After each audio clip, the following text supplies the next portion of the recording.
था why different reactions have different rates, उसके basis पे क्वेश्चंस काफी आते हैं पेपर के अंदर। मैंने एक एग्जांपल ले लिया था इसका।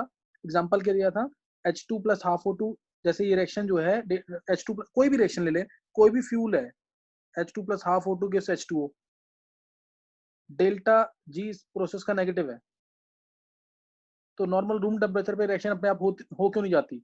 मतलब H2 और O2 आपस में रिएक्ट कर जाए, और H2 हाइड्रोजन और ऑक्सीजन इवन रूम में भी प्रेजेंट होती है, दोनों गैसेस, तो दोनों आपस में रिएक्ट करके मतलब जैसे ड्रॉप वाइज वाटर क्यों नहीं बन जाता? तो ये किस वजह से? क्योंकि एक्टिवेशन एनर्जी प्रोसेस में चाहिए होती है। ऐसे ही बहुत सारे फ्यूल्स हैं, कोल है, वुड है, why they don't burn by itself? Reason क्या है उसका? कि activation energy required for the process is very high, इसलिए थर्मोडायनामिकली पॉसिबल नहीं है।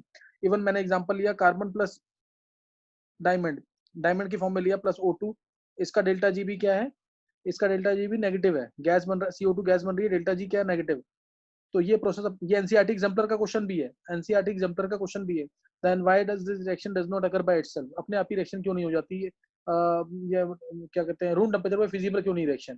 तो इसका भी मेन आंसर क्या आएगा? बहुत हाई एक्टिवेशन एनर्जी चाहिए होती है इसके लिए, बहुत ज्यादा हाई एक्टिवेशन एनर्जी चाहिए होती है, ठीक है? तो इसलिए पॉसिबल नहीं रिएक्शन, दो डेल्टा जी इज नेगेटिव। क्योंकि थर्मोडायनामिक्स सिर्फ स्पॉन्टेनिटी ऑफ प्रोसेस के बारे में बताता है कि रिएक्शन होगी कि नहीं होगी, ये नहीं बताता कि कितने टाइम में रिएक्शन होगी, ये नहीं बताता कि कितने टाइम में रिएक्शन होगी। तो इसके बारे में कुछ इन्फॉर्मेशन नहीं दी थी थर्मोडायनामिक्स ने, वो बताता है काइनेटिक्स। तो ये ऐसे क्वेश्चन आए हुए हैं कि पेपर के अंदर, तो मैंने तुम्हें एग्जांपल दे दी है इसकी।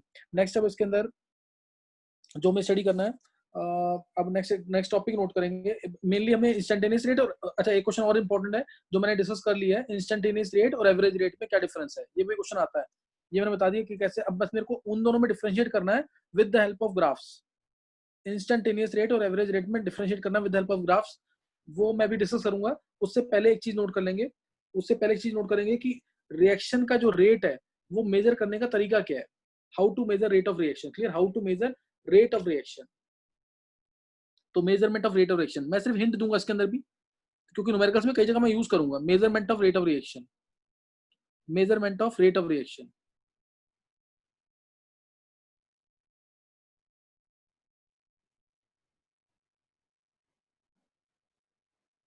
Clear? Measurement of rate of reaction, किसी भी रिएक्शन का रेट कैसे मेजर करेंगे, how to measure the rate of reaction. तो उसके लिए कोई भी ऐसी चीज, ध्यान सुनना, कोई भी ऐसी प्रॉपर्टी जो रिएक्शन के टाइम पर चेंज हो रही है, उसके थ्रू हम रिएक्शन का रेट मेजर कर सकते हैं। Any property which changes with the progress of the reaction can measure the rate of reaction. समझ आए कि नहीं? कोई भी प्रॉपर्टी जो रिएक्शन के टाइम, जब रिएक्शन हो रही है उस समय वो चेंज हो रही है, तो वो रिएक्शन के रेट को मेजर कर सकती है। Any property which changes with the progress of the reaction, और any property which changes during the reaction can measure rate of reaction. सही ना? वो रिएक्शन के रेट को मेजर कर सकती है।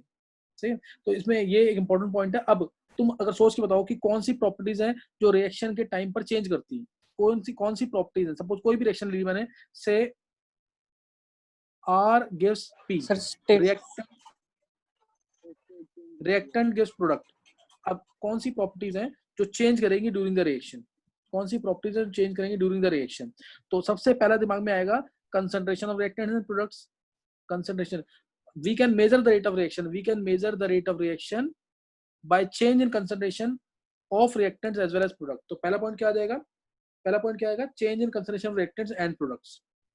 सबसे सिंपल है ये, change in concentration of reactants और products. We can measure the rate of reaction. मान लो कंसंट्रेशन इनिशियली क्या होगा? मैक्सिमम होगा, और टाइम के साथ साथ उसकी वैल्यू क्या हो जाएगी? कम हो जाएगी।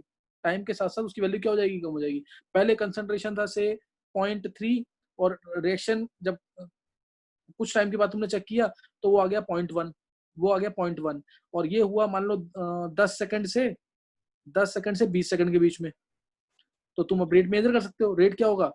रेट क्या होगा? 0.1 माइनस 0.3 डिवाइड बाय 20 माइनस 10, यही तो होगा। अभी तो मैंने बताया change in concentration by change in time, यही, this will be rate only, this will be equal to rate. अभी बताया ना पीछे मैंने, change in concentration per unit change in time. तो कंसंट्रेशन क्या है? फाइनल क्या है कंसंट्रेशन? 0.1, इनिशियल क्या था? 0.3। ध्यान रखना, चेंज कभी भी निकालते हैं तो हमेशा फाइनल माइनस इनिशियल करना, फाइनल माइनस इनिशियल। तो रेट क्या आ जाएगा यहाँ से? रेट क्या आ गया? माइनस 0.2 डिवाइड बाई 10 यानी माइनस 0.02 मोलर सेकेंड इनवर्स। ये मोलर में थे, मोलर सेकेंड इनवर्स। तो नेगेटिव साइन तो क्या शो कर रहा है कि टाइम के साथ साथ कंसंट्रेशन डिक्रीज कर रहा है, रिएक्टेंट का कंसंट्रेशन क्या कर रहा है, डिक्रीज कर रहा है। नेगेटिव साइन सिर्फ ये शो कर रहा है, नेगेटिव साइन वैसे नहीं है नेगेटिव, ये नेगेटिव क्या शो कर रहा है, टाइम के साथ साथ रिएक्शन का, रिएक्टेंट्स का कंसंट्रेशन डिक्रीज कर रहा है। ठीक है, तो ये मैंने इन टर्म्स ऑफ रिएक्टेंट्स लिख दिया यहाँ पे। तो like this we can measure the rate of reaction by change in concentration of reactant. मैंने अभी जो बताया this was in terms of change in concentration of reactants, reactant change कर रहे हैं यानी आर चेंज कर रहा है। प्रोडक्ट्स के केस में होता तो मैं आंसर लिखता पॉजिटिव। कैसे, प्रोडक्ट्स तो टाइम के साथ साथ बढ़ेंगे ना, ये ए था, इसमें से ये 0 होगा स्टार्टिंग में, इसमें से x जाएगा तो x बनेगा, तो ये तो बनेगा ना, ये बढ़ेगा टाइम के साथ साथ, इसीलिए कंसंट्रेशन इसका क्या आएगा, रेट जो आएगा इसका पॉजिटिव आएगा। तो ये पहला पॉइंट उन्होंने बता दिया, by change in concentration of reactants of product we can measure the rate of reaction. First point था ये। ऐसे बहुत सारे पॉइंट्स हो सकते हैं। नेक्स्ट पॉइंट लिया जैसे मैंने second point, how to measure the rate of reaction में सेकंड पॉइंट। सेकंड पॉइंट अगर तुम सोचोगे तो प्रेशर और वॉल्यूम में चेंज एक ही बात है, बाय प्रेशर और वॉल्यूम चेंज, प्रेशर और वॉल्यूम चेंज। जैसे इनिशियली तुम्हारे रिएक्टेंट्स जो थे गैसियस फॉर्म में थे, गैसियस फॉर्म में थे, इनिशियल प्रेशर था 5 एटमॉस्फेयर, इनिशियल प्रेशर था 5 एटमॉस्फेयर। अगर मैं प्रोडक्ट की बात कर रहा हूँ तो प्रोडक्ट में 5 एटमॉस्फेयर था पहले, और प्रोडक्ट की बात कर रहा हूँ मैं तो प्रेशर, जैसे रिएक्टेंट गिव्स प्रोडक्ट, पहले प्रेशर था प्रोडक्ट्स का 5 एटमॉस्फेयर और फाइनली हो गया ये से 15 एटमॉस्फेयर, 15 एटमॉस्फेयर, और इसके लिए टाइम लगा 10 सेकंड से लेकर 20 सेकंड के बीच में। तो अब प्रेशर में चेंज आ गया यहाँ पे, तो प्रेशर इनका बढ़ रहा है, तो मैं रेट निकाल सकता हूँ। रेट क्या होगा, 15 माइनस 5 बाय 20 माइनस 10। अब ये पॉजिटिव आएगा, प्रोडक्ट का है तो पॉजिटिव आता रेट, ये एवरेज रेट निकल रहा है, ये पॉजिटिव आएगा। ये कितना आ जाएगा, 10, 50 माइनस 5 10 बाय 10, तो ये 1 आ गया, 1 आया atmosphere second inverse, 1 atmosphere second inverse, 1 atmosphere second inverse आ जाएगा ये। तो इस तरह से हम प्रेशर और वॉल्यूम चेंज से भी निकाल सकते हैं, मेजर हम मेजर कर सकते हैं, इससे भी रेट को मेजर कर सकते हैं। तो सेकंड मेथड था ये। थर्ड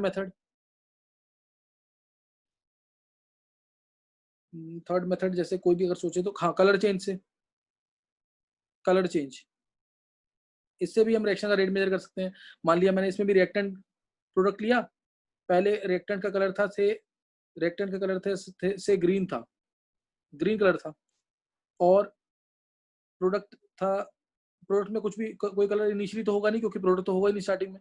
तो जैसे जैसे इसका कलर फेड हो जाएगा, जैसे जैसे ग्रीन कलर फेड होगा, उसके अकॉर्डिंग मैं क्या कर सकता हूँ, रिएक्शन के रेट को मेजर कर सकता हूँ। रिएक्शन के रेट को जैसे जैसे कलर इसका फेड होगा या ये कलरलेस हो जाएगा, उसके अकॉर्डिंग मैं कलर और ये कौन चेंज हमें कहाँ से पता लगेगा, चेंज हमें पता किससे लगेगा, कलरीमीटर से। कलरीमीटर जो होता है डिवाइस, वो मेजर करेगा, कलरीमीटर है ना, इससे हमें पता लग जाएगा कलर के अंदर जो चेंज आएगा।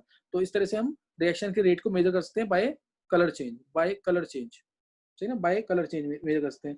फिर फोर्थ आ जाएगा यूजिंग टाइट्रेशन।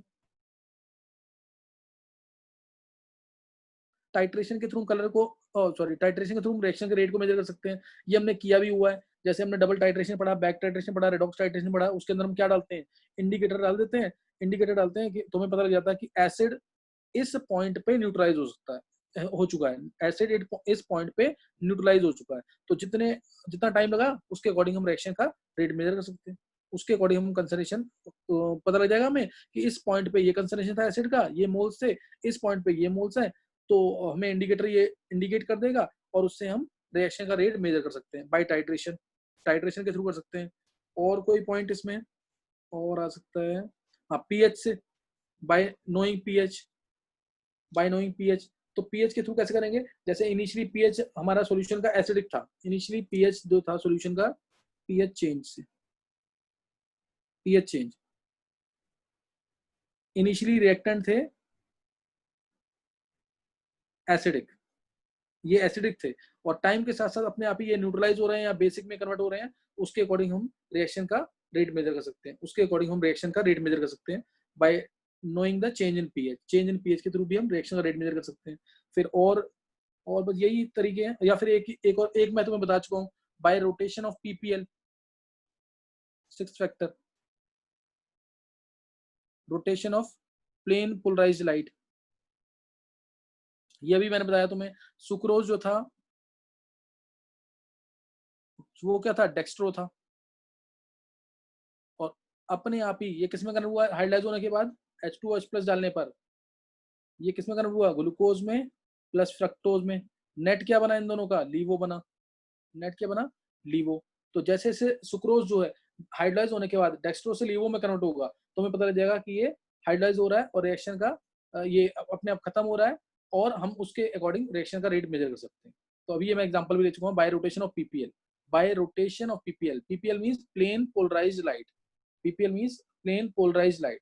पहले plane polarised light reactants rotate कर रहे थे राइट डायरेक्शन में, यानी क्लॉकवाइज डायरेक्शन में, क्योंकि सुक्रोज था डेक्स्ट्रो रोटेटरी, और टाइम के साथ साथ अपने आप ही हमें पता लगा कि वो अब लीवो एंटी क्लॉकवाइज में रोटेट करने लग गया है, यानी सुक्रोज क्या हो गया, हाइड्राइज हो गया। तो उससे हम रिएक्शन की स्पीड को मेजर कर सकते हैं कि क्या स्पीड है।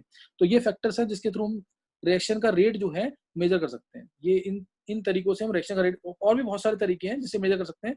ये सारे मैं न्यूमेरिकल्स में अप्लाई करूंगा आगे जाके, जब अच्छे न्यूमेरिकल्स करेंगे ना तो उसमें अप्लाई करेंगे। तो इनके थ्रू हम रिएक्शन का रेट क्या कर सकते हैं, मेजर कर सकते हैं। Like this we can measure rate of reaction. अब नेक्स्ट जो स्टडी करेंगे वो होगा क्या कहते हैं, differentiate between this average rate of reaction and instantaneous rate of reaction on the basis of graphs के बेसिस पे हम एवरेज रेट को और इंस्टेंटेनियस रेट को कैसे एक्सप्रेस करेंगे। तो थोड़ा सा इस पे ध्यान देना है, इंपॉर्टेंट चीज है। तो अब अगर मेरे को निकालना है पहले average rate of reaction, suppose मेरे को निकालना है एवरेज रेट, सही ना, एवरेज रेट निकालना है रिएक्शन का। तो on the basis of graph के थ्रू हम कैसे निकालेंगे। मान लिया ये रिएक्शन है, इसमें ये कंसंट्रेशन है, ये हमारा टाइम है, concentration versus time, concentration versus time. तो अब ये मैंने इसका बना दिया ग्राफ, ये ग्राफ बना दिया। अब इसमें एक तो तुम्हें बताना है, एक तुम बताओगे इसके अंदर कि ये जो मैंने कर्व बनाया है ये किसका है, रिएक्टेंट्स का है कि प्रोडक्ट्स का है।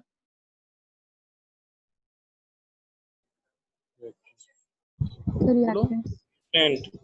हाँ, टाइम के साथ साथ कंसंट्रेशन डिक्रीज कर रहा है, that means this is for reactant, that means this is for reactant, ये रिएक्टेंट्स के लिए है। अब ध्यान देंगे नेक्स्ट पॉइंट। अब मान लो इसके अंदर मैंने तुमसे बोला ये कंसंट्रेशन दे रखा है इसके अंदर से 0.1, 0.2, 0.3, 0.4, ये मोलर दे रखा है, मोलर में, और टाइम दे रखा है सेकंड्स के अंदर, टाइम दे रखा है सेकंड्स के अंदर। और मैंने बोला इसमें कि टाइम भी मार्क कर देते हैं, 10, 20, 30, 40, ये दिया। अब मैंने तुमसे बोला इसके अंदर कि what is the average rate between 10 and 30 second, what is the average rate of reaction between 10 and 30 second. 10 और 30 सेकंड के बीच में एवरेज रेट क्या है, 10 और 30 सेकंड के बीच में एवरेज रेट क्या है। तो क्या होगा 10 और 30 सेकंड के बीच में, उसके कॉरेस्पॉन्डिंग हम पॉइंट चेक कर लेंगे कि क्या कंसंट्रेशन है 10 और 30 सेकंड के बीच में, 10 और 30 सेकंड के बीच में क्या कंसंट्रेशन है। तो 10 वाले पॉइंट को मैं एक्सटेंड कर रहा हूँ, ये आ गया, और 30 वाले पॉइंट को मैं एक्सटेंड कर रहा हूँ। तुम्हारे कॉपी में कुछ डिफरेंट भी आ सकता है। तो अब मेरे को यहाँ से पता लग गया कि एवरेज रेट जो होगा 10 और 30 सेकंड के बीच में, तो इसमें कंसंट्रेशन कितना है, चेंज इन कंसंट्रेशन क्या था average rate, change in concentration by change in time. तो चेंज इन कंसंट्रेशन कितना है, चेंज इन कंसंट्रेशन कितना है, ऊपर है 0.28 मान लो तुम, 0.28 माइनस ये मान लिया मैंने 0.12, 0.12, 0.28, 0.12, सही ना। तो divided by change in time कितना है, 30 माइनस 10, 30 माइनस 10, तो ये क्या आ जाएगा, average rate of reaction. Sir final minus initial नहीं होगा। हाँ वही नेगेटिव, नेगेटिव मैं बोल रहा था, नेगेटिव मानना है इसको क्योंकि हमारा रिएक्टेंट्स का है, ये नेगेटिव मानेंगे क्योंकि किसका है, रिएक्टेंट्स का। नेगेटिव हम न्यूमेरिकल्स में कई बार अप्लाई नहीं भी करते हैं, वो अंडरस्टूड होता है कि रिएक्टेंट्स है तो इसका टाइम के साथ साथ कंसंट्रेशन डिक्रीज करेगा, यानी 0.12 माइनस 0.28 आएगा, इसलिए मैंने नेगेटिव लिख दिया इसको। तो 0.16 बाय 0.2 कितना आएगा, 0.008 आएगा, चेक करना एक बार। 0.16 आ गया, 0.16 बाय 20 आएगा, 0.008 आएगा, देखना चेक करना। 0.008 मोलर सेकंड इनवर्स। समझ आ गया कि नहीं है? This is how we calculate average rate of reaction. Average rate of reaction निकालना आ गया कि नहीं है? एक बार चेक कर लेंगे एवरेज रेट ऑफ रिएक्शन निकालना आ गया कि नहीं।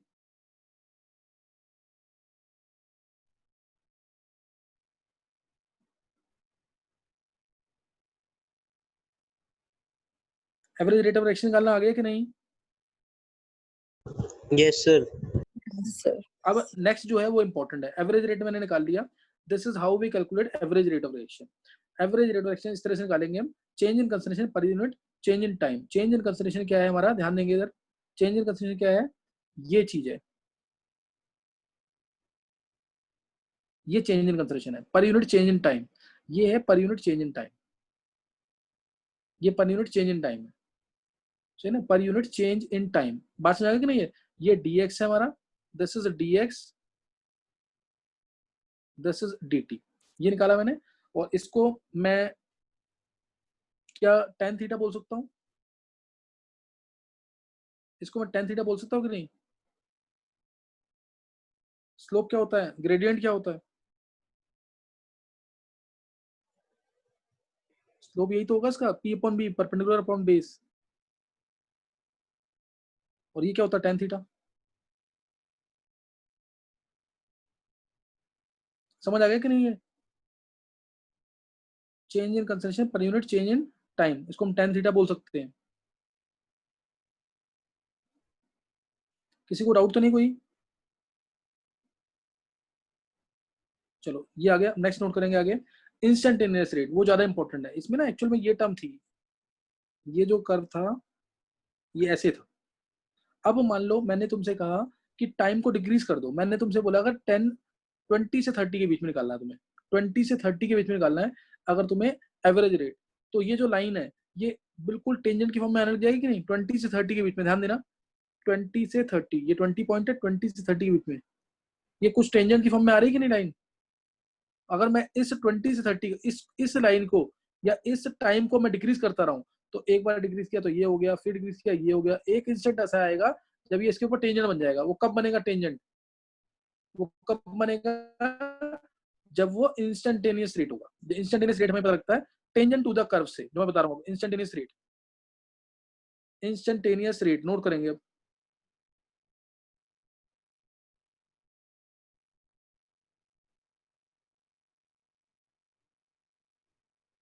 एवरेज रेट निकालना आ गया, अब इंस्टेंटेनियस रेट। कंसंट्रेशन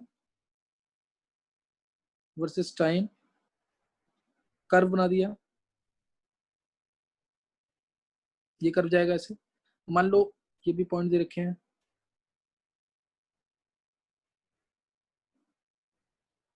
ये पॉइंट दे रखे हैं।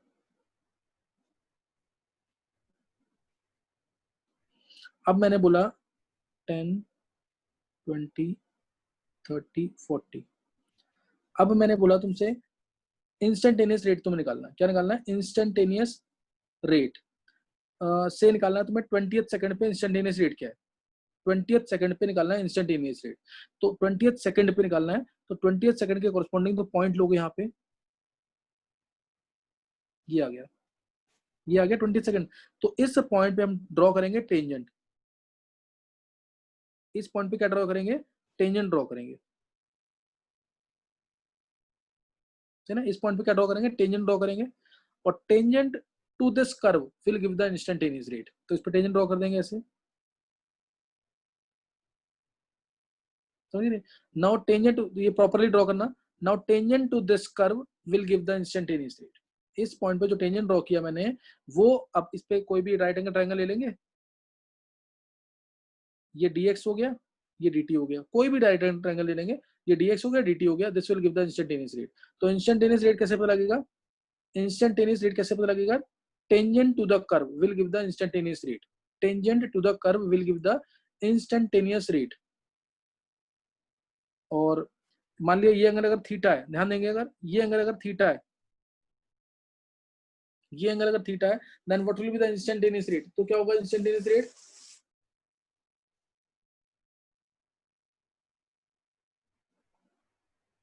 क्या होगा? इंस्टेंटेनियस रेट क्या होगा? tan थीटा की tan tan theta tan theta की tan 180 माइनस थीटा।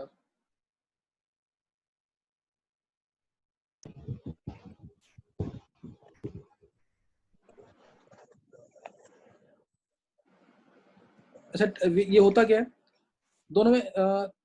देखो ध्यान देना, ये स्लोप होता क्या है? स्लोप क्या होता है? Tangent of the angle which A line makes with the positive direction of x axis, ये है ना? Tangent of the angle which A line makes with the positive direction of x axis. अगर ये theta है तो ये positive direction के साथ है कि नेगेटिव डायरेक्शन के साथ है? पॉजिटिव। पॉजिटिव। तो यहाँ पे तो tan थीटा एग्जैक्ट है। अगर मैं थीटा ये वाला दे देता ना, तब आंसर क्या आता? 180 माइनस थीटा। 180 minus theta. तो तब 180 माइनस थीटा आ जाता है। ये ध्यान रखना, tangent of the angle which A line makes with the positive direction of x axis and it is a, इस केस में क्या आएगी वैल्यू? नेगेटिव की पॉजिटिव? अगर ये है थीटा तब वैल्यू क्या आएगी? tan 180 minus theta second quadrant है, क्या आएगा? नेगेटिव। Negative second quadrant. हाँ सेकंड क्वाड्रेंट में नेगेटिव। चलो ये बातें तुम्हें पता होंगी, मैं सिंपल मान रहा हूँ। बस dx बाई dt, कोई भी राइट एंगल ट्रायंगल लेना, कोई भी राइट एंगल ट्रायंगल, उसका dx बाई dt निकाल देना, वो इंस्टेंटेनियस रेट मिल जाएगा उससे। उससे क्या मिल जाएगा? Instantaneous rate. एक पॉइंट पे तुम्हें निकालना है कि 10वें सेकंड पे रिएक्शन की क्या स्पीड थी, तो उस पॉइंट पे उस कर्व पे टेंजेंट बनाएंगे, टेंजेंट बनाएंगे। स्लोप जो होगा टेंजेंट पे, स्लोप जो होगा, या ग्रेडियंट भी कहते हैं इसको, ग्रेडियंट भी कहते हैं इसको, उससे हमें पता लग जाएगा इंस्टेंटेनियस रेट क्या है रिएक्शन का। उससे हमें क्या पता लग जाएगा? Instantaneous rate of the reaction. चाहो तो तुम ये वाले पॉइंट भी ले सकते हो, ये वाला पॉइंट लिया, ये पॉइंट लिया, और कंसंट्रेशन ये ले लेंगे और टाइम भी ले लेंगे, दोनों को डिवाइड कर देंगे, आंसर आ जाएगा, वो एक ही बात आएगी। ये भी क्योंकि राइट एंगल ट्रायंगल ही एक तरह से, कोई भी राइट एंगल ट्रायंगल ले सकते हैं। तो अब हमने यहाँ क्या सीख लिया? एवरेज रेट कैसे निकलता है? Change in concentration per unit change in time से। और इंस्टेंटेनियस रेट कैसे निकलता है? इंस्टेंटेनियस रेट कैसे निकलता है? उस पॉइंट पे जिस सेकंड में हमें इंस्टेंटेनियस निकालना है, उसमें हम उस कर्व के ऊपर टेंजेंट ड्रॉ करेंगे। Slope of the tangent to the curve, slope of the, क्योंकि कर्व का तो कभी स्लोप निकलता नहीं है, क्या निकलता है? लाइन का। Slope of the tangent to the curve will give the instantaneous rate. Slope of the tangent to the curve will give the instantaneous rate. तो हमने ये इन टर्म्स ऑफ रिएक्टेंस निकाल लिया, how to calculate instantaneous rate, how to calculate instantaneous rate, वो मैंने निकाल लिया। अगर प्रोडक्ट्स की टर्म्स में बात करें, मैं एक लाइन में ले रहा हूँ क्योंकि मैंने एक बता दिया, तो दूसरा तुम्हें खुद निकालना आना चाहिए। प्रोडक्ट्स के केस में कर्व ऐसे जाएगा, कुछ कर्व ऐसे जाएगा, concentration versus time, concentration versus time. अब मैंने कहा तुम्हें, मान लो ये हमारा टाइम दे रखा है, से ये 20 सेकंड है और ये 40 सेकंड है। 20 सेकंड और 40 सेकंड के बीच में एवरेज रेट निकालो, निकालोगे कि नहीं से? 20 सेकंड और 40 सेकंड के बीच में एवरेज रेट निकालो, तो 20 सेकंड के कॉरेस्पॉन्डिंग लाइन आएगी यहाँ पे, ये कंसंट्रेशन आ गया इस पॉइंट पे, और ऐसी 40 सेकंड पे ये आ गया। इन दोनों का डिफरेंस क्या दे देगा? dx और ये dt। अब फाइनल कंसंट्रेशन ज्यादा होगा, इनिशियल वाला कम होगा, dx, तो आंसर क्या आएगा? पॉजिटिव। dx बाई dt निकाल लोगे कि नहीं? ये निकाल लोगे ना? मान लो ये 1 है, ये 0.8 है, 1 है, 0.8 है। हाँ, तो एवरेज रेट क्या आ जाएगा? 1 minus 0.8 divide by 40 minus 20, 1 minus 0.8 divide by 40 minus 20, तो 0.2 बाई 20 आ जाएगा, 0.2 डिवाइड बाय 20, यानी 0.01 आंसर आ जाएगा। सही है, 0.01 मोलर सेकंड इनवर्स ये आ जाएगा, और पॉजिटिव में। और अगर मैंने कहा तुम्हें से 30th सेकंड है, इस पॉइंट पे 30th सेकंड पे, इस पॉइंट पे तुम्हें निकालना है इंस्टेंटेनियस रेट, 30th सेकंड पे निकालना है इंस्टेंटेनियस रेट, तो फिर तुम इस पॉइंट के कोरस्पॉन्डिंग ये पॉइंट आ गया, इस पॉइंट पे क्या ड्रॉ कर लेंगे? अब इस पॉइंट पे क्या ड्रॉ करेंगे? टेंजेंट। हाँ, टेंजेंट ड्रॉ करेंगे, और उससे राइट एंगल ट्रायंगल बनाकर कोई भी उसका स्लोप निकाल सकते हैं, उसका स्लोप निकाल सकते हैं। मैं एक बार दिखा देता हूँ, मैं रब कर रहा हूँ बाकी वाला।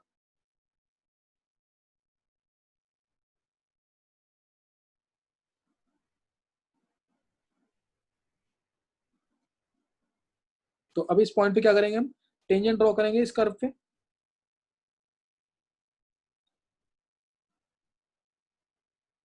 बस कोई भी राइट एंगल ट्रायंगल बनाएंगे, उसमें क्या निकाल लेंगे, ये वैल्यू और ये वैल्यू, बस उससे हमें क्या आ जाएगा, इंस्टेंटेनियस रेट।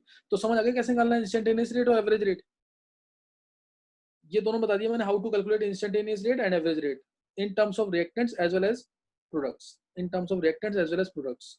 अब पूरा कर्व अगर हम देखें, पूरा कर्व देखें रिएक्टेंट्स प्रोडक्ट्स का, कंसंट्रेशन वर्सेस टाइम का, ध्यान देंगे कंसंट्रेशन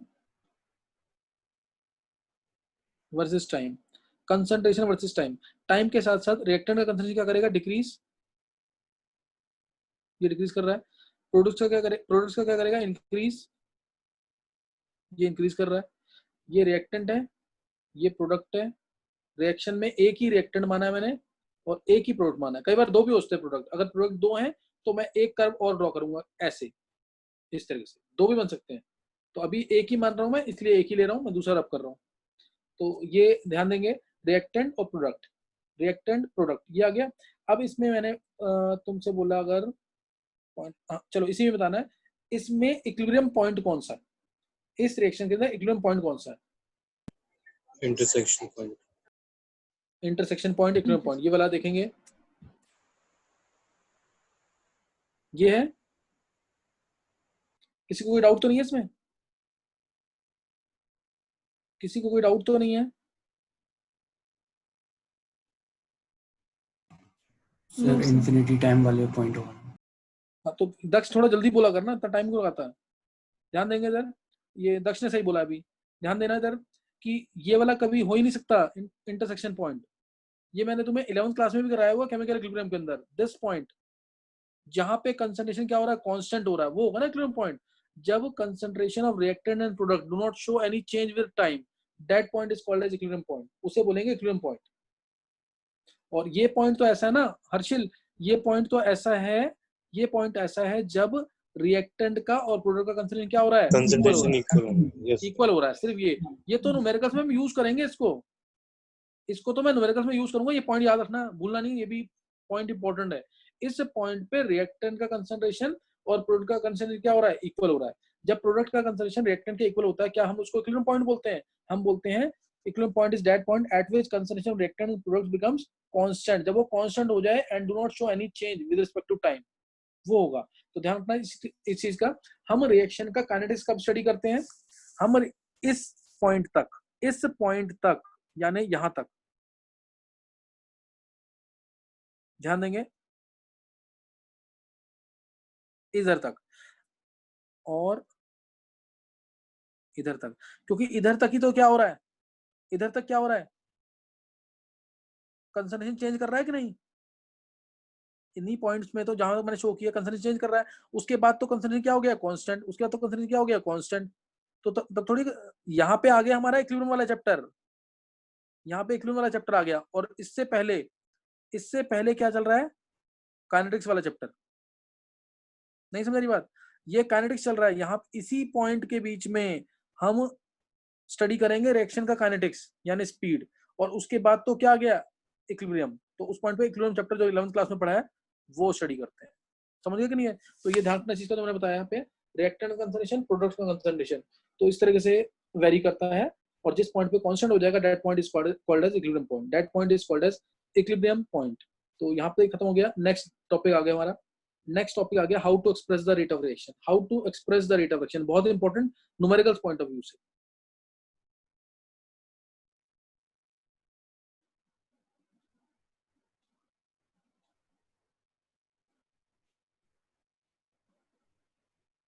रेट ऑफ रिएक्शन को कैसे एक्सप्रेस करेंगे, रेट ऑफ रिएक्शन को एक्सप्रेस कैसे करेंगे। कोई भी रिएक्शन लिया मैंने, मैं इसको एक एग्जांपल लेके बताऊंगा, फिर बताऊंगा इससे कैसे करना है।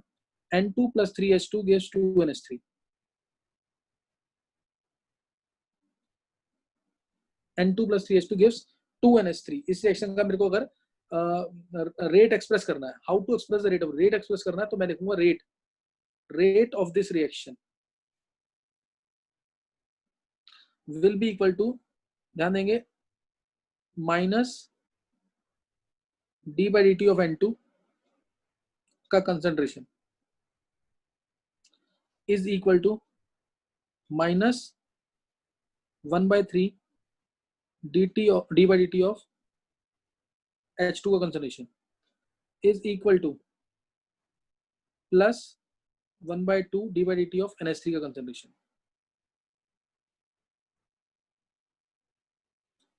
हाँ, किसको पूरा समझ आ गया? This is how rate of the reaction is expressed. This is how rate of reaction is expressed in terms of reactants as well as in terms of products. ये इस तरह से एक्सप्रेस करते हैं, चाहे वो रिएक्टेंट हो चाहे वो प्रोडक्ट हो। इस केस में हर एक का रेट जो है इक्वल लिखा है मैंने, इक्वल लिखा हुआ है सबका। इस केस में हर एक का रेट क्या लिखा है मैंने? इक्वल। कोई भी बता सकता है इसमें? देखो पहले तो बताना है स्कूल लेवल का क्वेश्चन क्या पूछेंगे, ध्यान देंगे। स्कूल में क्वेश्चन आएगा, स्कूल में क्वेश्चन आएगा why this negative is used, why this negative is used and why this positive is used while expressing the rate of reaction. ये पहला question, why this negatives and positives are used while expressing the rate of reaction. Sir concentration कम हो रहा है इस वजह से negative. बहुत सही कुणाल। देखो इधर इसमें टाइम के साथ साथ रिएक्टेंट का कंसंट्रेशन डिक्रीज कर रहा है, रिएक्टेंट का कंसंट्रेशन डिक्रीज कर रहा है, दोनों का कंसंट्रेशन क्या कर रहा है? डिक्रीज कर रहा है। टाइम के साथ साथ रिएक्टेंट का कंसंट्रेशन डिक्रीज कर रहा है, सो we are using negative sign over here. Negative sign यहाँ पे कोई साइन नहीं है, ये जस्ट शो कर रहा है decrease in concentration of reactants with time, decrease in concentration of reactants with time। और positive sign क्या शो कर रहा है? increase in concentration of हाँ, increase in concentration of products with time। तो ये एक इंपॉर्टेंट है। दूसरा जो इंपॉर्टेंट क्वेश्चन है, मैंने यहाँ पर जो कोफिशिएंट्स है, जैसे 1 था तो 1 से डिवाइड किया, यहाँ पे 3 था तो 3 से डिवाइड किया, यहाँ पे डिवाइड क्यों किया? यहाँ पे ये इंपॉर्टेंट क्वेश्चन है, इसको सोचना है। मैंने यहाँ पे डिवाइड क्यों किया? मैं नेक्स्ट एक्सप्रेस कर रहा हूँ रेट ऑफ रिएक्शन, या इसी में क्वेश्चन बताता हूँ। इसके अंदर क्वेश्चन क्या है? सपोज, ध्यान देना, इंपॉर्टेंट चीज है। मैं ऊपर रब कर रहा हूँ कर्व को। सपोज मैंने क्वेश्चन दिया इसके अंदर और मैंने तुमसे बोला concentration of H2 decreases by concentration of H2 decreases by 10⁻³ in 10 seconds. Concentration of H2 decreases by 10⁻³ in 10 seconds. Then express the rate of reaction. And what is the rate of disappearance of N2 and appearance of NH3?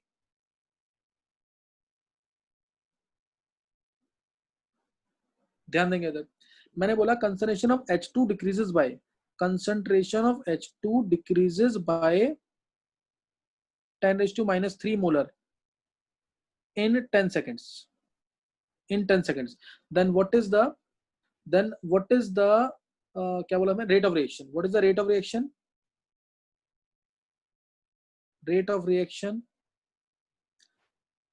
Rate of disappearance of N2 and appearance of NH3। ये दिया, ध्यान देंगे question में। अब मेरे को दे रखा है, ध्यान दे क्या रखा है, बहुत ध्यान से करना क्वेश्चन। ऐसे क्वेश्चन बहुत इंपॉर्टेंट होते हैं। अगर मेरे को रेट ऑफ डिसअपीयरेंस बोला है या रेट ऑफ अपीयरेंस बोला है तो मेरे को कोफिशिएंट इंक्लूड करने हैं, और अगर न्यूमेरिकल से ज्यादा समझ आएगा। और रेट ऑफ रिएक्शन बोला है तो कोफिशिएंट इसमें क्या करना है? कोफिशिएंट डिसअपीयरेंस और अपीयरेंस बोला है तो कोफिशिएंट इंक्लूड नहीं करने हैं। रिएक्शन बोला है तो कोफिशिएंट दे रखे तो इंक्लूड करने हैं। तो अब ध्यान देंगे इधर, मेरे को जो दे रखा है पहले, concentration of H2 decreases by 10⁻³ in 10 seconds. तो मेरे को ये दे रखा है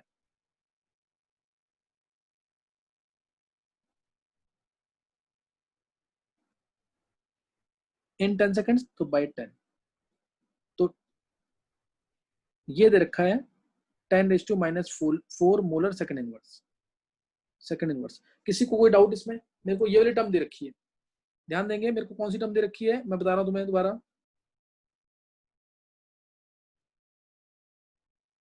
नेगेटिव पॉजिटिव कंसीडर नहीं भी करेंगे तो कोई फर्क नहीं पड़ता उससे।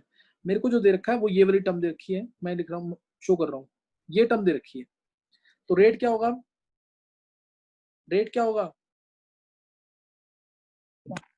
1/3 into 10 raised to power minus 1/3 into 10 raised to power 4 minus 4। हाँ, एक ही बात है।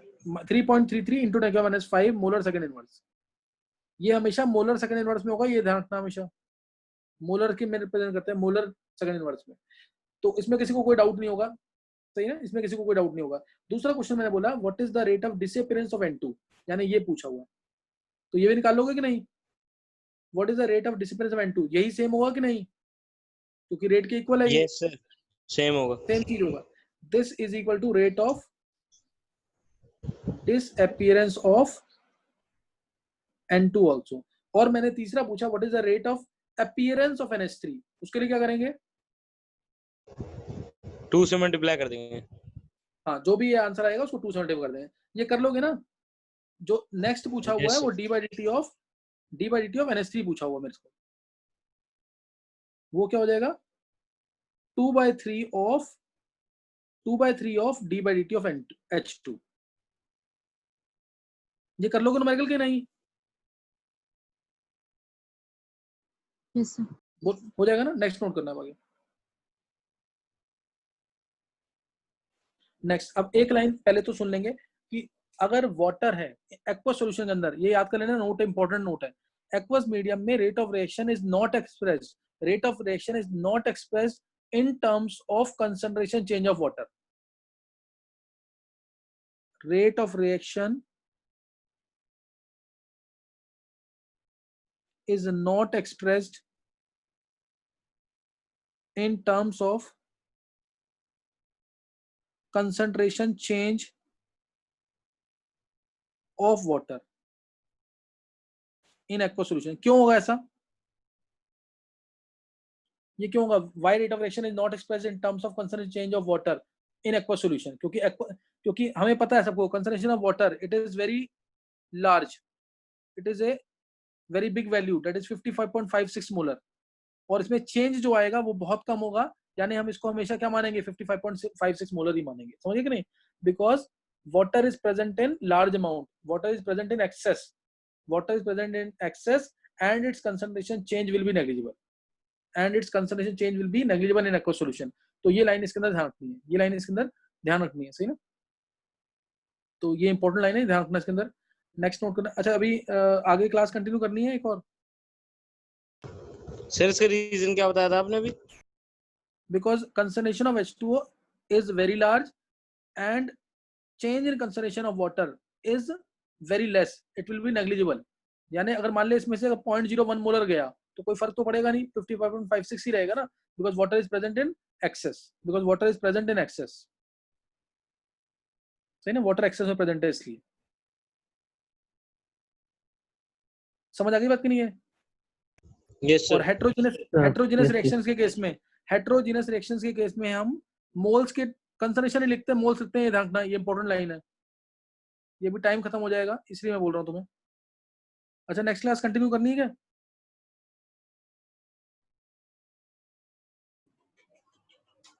कर लो सर। कर लो सर। फिर 15 से 20 मिनट बाद कंटिन्यू करूंगा। नोट कर लेने के बाद याद कर लेना जरूर, नहीं तो समझ नहीं आएगा इसको, सही ना? ये हम सर बहुत लेट हो गया है। नहीं, देखो नहीं करनी है तो मेरे को रिस्पॉन्स